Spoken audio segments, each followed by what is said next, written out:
Baik, Assalamualaikum warahmatullahi wabarakatuh. Perkenalkan, nama saya Hafalas Lucy Nekmah dengan NIM J1B023145 dari kelas TIP 1. Di sini saya akan mempresentasikan PPT dari makalah budidaya tanaman basil. Yang pertama ada pendahuluan.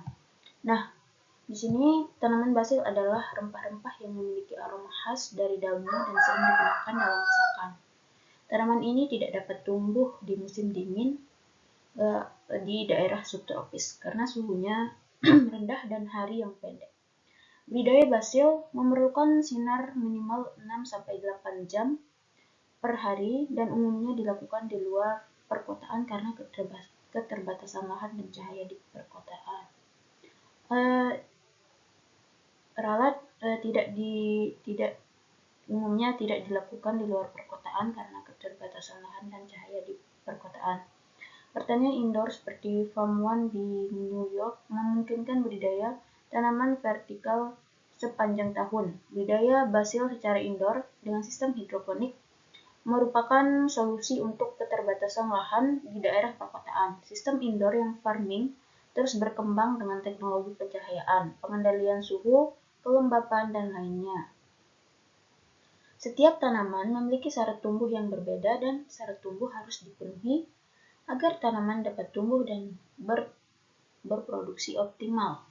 Budidaya tanaman di lahan terbuka memanfaatkan sinar matahari, sedangkan dalam indoor farming, sinar buatan digunakan sebagai pengganti sinar matahari. Yang selanjutnya ada tujuan. Tujuan yang pertama di sini untuk mengetahui manfaat dari tanaman basil itu sendiri, dan yang kedua untuk mengetahui proses budidaya tanaman basil itu sendiri. Oke, selanjutnya metodologi. Nah, dari makalah yang sebelum dibuat menjadi PPT, makalah ini menggunakan pendekatan studi literatur kualitatif dengan data yang diperoleh dari jurnal. Data jurnal yang digunakan diterbitkan antara tahun 2021 sampai 2023. Makalah ini memiliki keterbatasan seperti ketergantungan pada data jurnal yang diterbitkan dan potensi bias seleksi. Selanjutnya ada manfaat basil. Yang pertama yaitu basil mengandung flavonoid yang dapat melindungi DNA pada tingkat sel. Orientin dan vicinin adalah dua flavonoid yang melindungi struktur sel dan kromosom dari radiasi dan kerusakan zat berbasis oksigen. Yang kedua, basil memiliki sifat antibakteri sehingga basil memiliki manfaat antibakteri yang efektif karena kandungan minyak atsiri seperti estragole, linalol, sinolel, iguanol, sabinen, myrcene, dan limonen. Sifat ini memberikan perlindungan terhadap pertumbuhan bakteri yang tidak diinginkan. Selanjutnya ada manfaat selanjutnya itu memelihara kesehatan jantung dengan basil. Basil merupakan salah satu tanaman yang merupakan sumber vitamin A yang melindungi sel-sel epitel dan mencegah radikal bebas sehingga menjaga kolesterol. Basil juga mengandung magnesium yang baik untuk kesehatan jantung dan merilekskan otot pembuluh darah, meningkatkan aliran darah dan mengurangi risiko irama jantung yang tidak teratur. Selanjutnya ada budidaya tanaman basil. Yang pertama itu adalah persyaratan tumbuh. Nah, basil tumbuh dengan suhu sekitar 15-25 derajat Celcius dengan pH 4-5 dan ketersediaan unsur hara yang cukup.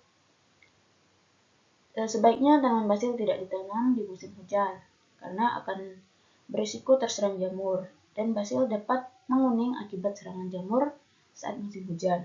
Yang kedua ada persemaian. Basil diperbanyak dengan biji, disemai di tempat persemaian sekitar 15-20 hari. Pembibitan di media semai lebih efektif dan hemat benih meskipun ada risiko saat pindah tanam. Selanjutnya, lahan yang akan ditanami harus dibersihkan dari gulma dan hama dengan berbagai metode baik secara kimia, biologi maupun fisik.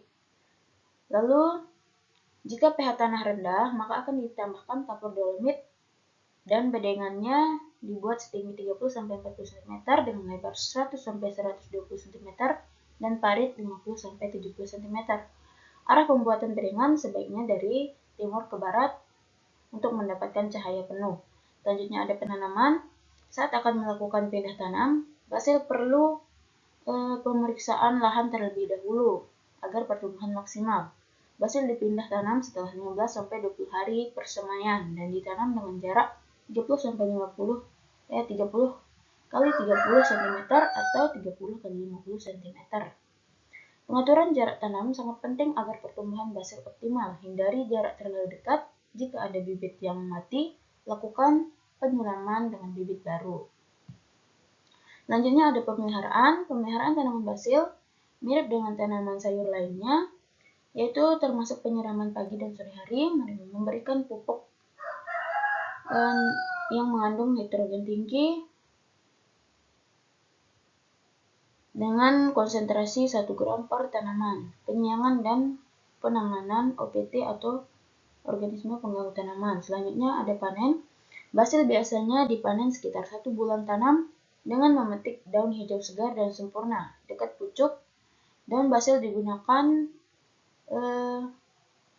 untuk makanan seperti puding atau minuman yang dikenal sebagai biji selasi.